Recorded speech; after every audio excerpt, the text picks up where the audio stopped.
Hi West Ham, Paul again. Regular Paul, I think I'm being called. I should have had a box of All Brown up here or something, but anyway, less of my toilet habits and more on to the game. I'm going to start chronologically here. Before the match, which I taped, I didn't want to watch it live because I did not want my Sunday wrecked. As you know, I live in Canada, and the match started at, I think it was 7 in the morning. I don't want to watch that till 9 o'clock-ish and then go about the rest of the day morosely. Having been resigned to the fact that we were going to have a 6-0 drubbing, where did I get my information from? Well, basically we're playing Barcelona. That's who we're playing. They're as good as Barcelona, make no mistakes about it. No losses this season, 1 draw. It was at home against Everton, but that was it. You know, yeah, no mistakes about that. No quibbles that we were going to lose it. Then there's the Everton match. We lost that 4-0. Couldn't imagine that we were going to get even score a goal. So was resigned to the loss. Then I was, when I finally clicked it on last night, Canadian time, early Monday morning, your time, given the injuries, I was surprised and pleased at the team selection, the formation, the tactics. I loved the way he had 5 at the back. Obviously, that was the only way to go. Hernandez was a surprise to me and not one I would have picked, but it turned out to be a fairly pleasant surprise, actually. Antonio, if his match fitness improves as a lone striker, may well be an ongoing theme for us, especially if Sacco leaves and Carroll's injuries and woeful performances continue until Chicharito is back anyway. I thought it was another bit of imaginative thinking by Moyes.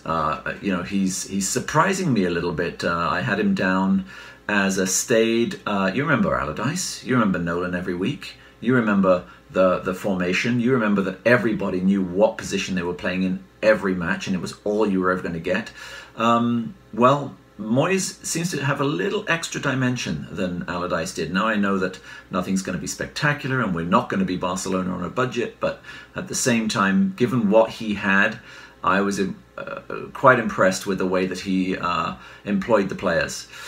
Remember, Moyes and his staff don't know the players as well as we do, but they've demonstrated an ability already to use them sensibly in places that work. The team against City played for him and looked extremely well organised.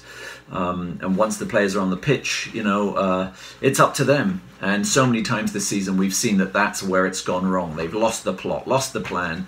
Whatever was coached into them hasn't stuck. It seemed to stick the whole game this time. That impressed me. His subs, not so much.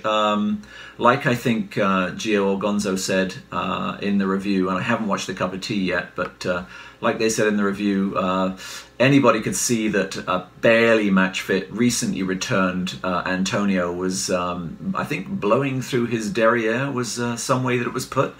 And that was obvious to see. He did have a couple of lung-bursting runs, but for most of the other time he was trotting around the field or walking by the 60, 70 minutes in the second half. Didn't look like he was able to press or stop City getting their momentum and building from the back. And that's when you need to replace someone. For me, I would have probably slipped Arnautovic on for him. Although I know he came on for Lanzini. Lanzini had some sparkle in the game, but again, is he the right person to play? So having said I was pleased with Moyes' team selection, tactics, etc., there was that query for me about Lanzini. He's a great player, and he's a player that can add sparkle to a team when you're playing a Stoke. But when you're playing 11 players at least as good as he is, you got to wonder if he gets lost in the shuffle a little bit. He's not particularly physical, and it was more of a defensive formation we needed. But perhaps he was a good outlet for most of the game anyway. For the first 2/3, I thought he was.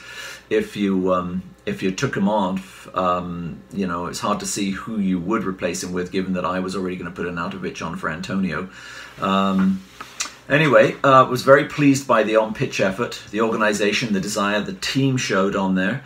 And while some, both West Ham fans and pundits, in Christ, reading about the game afterwards on every site I could find that was non-West Ham and technically neutral, Jesus, it was all Man City, wasn't it? There was absolutely there was very little credit. It was all about, oh, City found a different way to win, and that they did. For the first time this season, we forced, his name's eluded me for now, Pep, to play with two forwards, Jesus and Aguero up front. And that's the first time he's done it this season. He had to do that. He's the disingenuous one. He's the one who sat down the press conference afterwards and accused us of parking the bus. Well, yes, Mr. Guardiola. Who was it? Your Tottenham Walker. Was he 50 million? I think the commentator was saying that was more than the entire West Ham squad. What do you expect us to do? Anyway, enough about you. You've got your own problems. Nice problems they are, but you've got your own problems.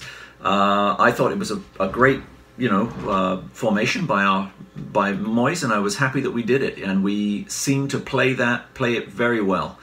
We went 1 goal up, and I've got a slight sore throat today because I launched off the sofa and screamed my head off. It was the absolute last thing I expected.